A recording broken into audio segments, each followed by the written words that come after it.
ಜೀವನ ಮಾಡ್ಬೇಕಲ್ವಾ ಮಕ್ಕಳು. ಒಬ್ಬರ ಮನೆ ಹತ್ರ ಹೋಗ್ಬಾರ್ದು ಕೆಟ್ಟಾಗ. ನಾವು ದುಡ್ದು ಆಮ್ಲಿಯ ಗಂಜ ನಾವು ಊಟ ಮಾಡ್ಬೇಕು. ನಾನು ಇವಾಗ ಗಾಂಧಿ ಬಜಾರ್ ಅಲ್ಲಿ ಇದ್ದೀನಿ.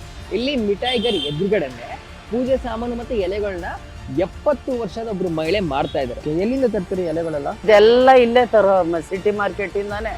ಕಡ್ಡಿ, ಕರ್ಪೂರ, ಅರ್ಶಿನ, ಕುಂಕುಮ, ಅಡಿಕೆ, ಈ ಬ್ಯಾಗ್ಗಳು, ದೀಪದ ಬತ್ತಿ, ಎಣ್ಣೆ ಎಲ್ಲ ಪ್ರತಿ ಒಂದು ಐಟಮನ್ನು ತರ್ತೀವಿ ಅಲ್ಲಿಂದಾನೆ. ಎಷ್ಟು ರೂಪಾಯಿಗೆ ತರ್ತೀರಾ ಇವೆಲ್ಲ ಐಟಮ್ಗಳೆಲ್ಲ? ನಾವು ಹಬ್ಬಗಳಲ್ಲಿ 1 ಲಕ್ಷ ಬಂಡವಾಳ ಹಾಕ್ತಿವಿ. ಬೇರೆ ಟೈಮ್ನಲ್ಲಿ 40,000 50,000. ಆದ್ರೆ ಎಷ್ಟಾಗುತ್ತೆ ದಿನಕ್ಕೆ?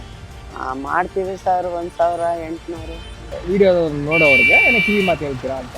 ಧೈರ್ಯ ಜನನ ನೋಡಿ ಕಲಿಬೇಕು ಸರ್. ಜನ ನೋಡಿ ನಾವು ಕಲ್ತಿಲ್ಲ ಅಂದ್ರೆ ನಮ್ಮಂತ ಮುಟ್ಟಾಳ್ರೆ ಯಾರು ಇಲ್ಲ. ಒಳ್ಳೆತನ ಕಲಿಬೇಕು.